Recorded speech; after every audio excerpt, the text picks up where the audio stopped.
जय Jagannath welcome to informative Odisha. तो जो छात्र छात्री मैंने +3 पढ़ाई वर्ष अप्लाई करते सेमानकर स्पॉट एडमिशन को लेकिन वेटिंग लिस्ट एडमिशन को लेकिन गोटे बहुत बड़ अपडेट पलि आसी जहाँकि पिलाने से बर्तमान समस्ते जो मैंने भी +3 पढ़ाई आवेदन करते समस्ते जाक +3 स्पॉट एडमिशन रे भाग नहीं पारे। बुझिपाइल आउ थे क्लियर करदे जदि तमें +3 आवेदन कर जेहेतु अधिकांश सीट बर्तमान बड़का रही तेणुक सरकार या निष्पत्ति नहीं समस्ते जो पिलाने भी +3 पढ़ाई आवेदन करते बर्तमान समस्ते स्पॉट एडमिशन रे भाग नहीं पारे। बुझिपाइल तो ये जो नोटिस टाक तुम मैं फुल जनइबी वीडियो को शेष पर्यटन देख चैनल को प्रथम थर आम चैनल को सब्सक्राइब कर पाखे था बेल आइकन को ऑल नोटिफिकेशन रे सेट करनब।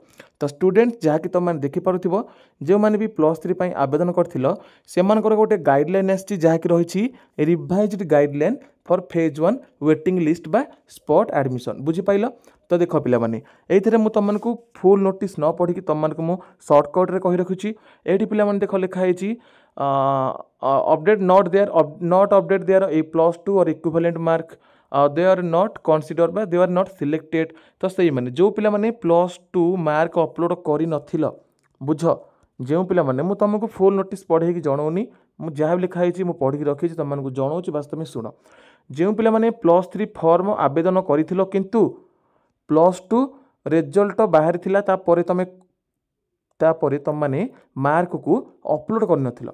बुझिपाइल जो पिला माने +2 मार्क दे नथिलो से माने आउ थरे +2 मार्क देकी अप्लाई करि परिबे CAF को एडिट करि परिबे। आ गोटे पिला माने देखो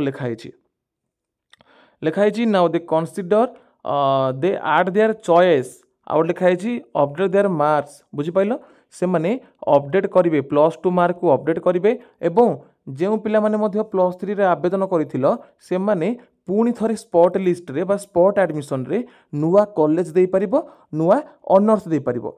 प्रश्न बारंबार आछि कमेंट्स रे तुम माने आमे को नुआ ऑनर्स दे परिबो आमे को नुआ कॉलेज अप्लाई करि परिबो कि पूर्वरु तमे करि पारि नथांतो किंतु एई जो गाइडलाइन टा आजि आछि एई गाइडलाइन अनुसार जदि तमे +3 फॉर्म एडमिशन करि दैछो कि अप्लाई करिछो तमे नुआ कॉलेज मध्य एडिट करि परिबो। बुझि पाइलो नुआ कॉलेज एडिट करिया माने होछि नुआ ऑनर्स दे परिबो एवं नुआ कॉलेज मध्य ऐड करि परिबो एथिरे जोड़ी की आ 4-5टा कॉलेज अप्लाई करि परिबो। बुझि पाइलो नुआ नुआ कॉलेज नुआ नुआ ऑनर्स रे।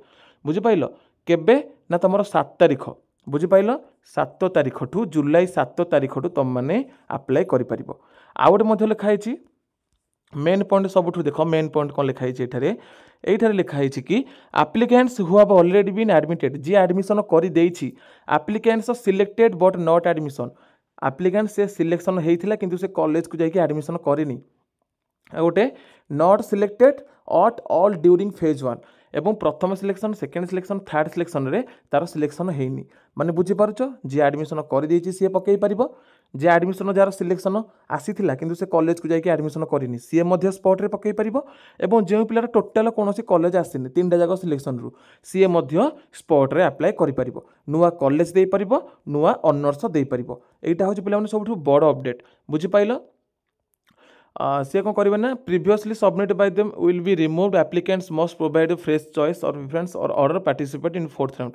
तुम मैंने जो 4th सिलेक्शन पकेब तुमको आउ थे चान्स दिज्व तुमको कौन ऑनर्स चेंज करने। बुझिपाइल फ्रेश फ्रेश माने तुम जहाँ भी किसी कॉलेज पूर्व अप्लाई कर से कॉलेज को काटिकी तुम अलग कॉलेज अलग ऑनर्स को ऐड कर। बुझिपाइल तो ये थिला गोटे बड़ अपडेट एरा किसी मुझे तुमको कहूनी 7 तारिख आसू जुलाई 7 तारिख पर तुमकर ये स्पॉट एडमिशन आरंभ हो। तो जो मैंने आम चैनल को सब्सक्राइब करन आम चैनल को सब्सक्राइब कर रख पाखे था बेल आइकन को ऑल नोटिफिकेशन सेट कर दियो और जो मैंने आम टेलीग्राम चैनल जॉइन करन टेलीग्राम चैनल मुझे डिस्क्रिप्शन देदेवी तुमने जाकि आम टेलीग्राम चैनल जॉइन हो जाओ और पिलाने जहाँ भी किसी स्पॉट एडमिशन को लेकिन डाउट अच्छी आम टेलीग्राम चैनल जॉइन हो आमको पचार आम तुमको सीधा सड़क हेल्प करूँ और जो मैंने जापार जहाँ टेलीग्राम ना से कमेंट सेक्शन में आमको तार प्रॉब्लम कहूँ आम निश्चय हेल्प करूँ। तो रोचे देखा गोटे नुआ वीडियो रे। जय जगन्नाथ।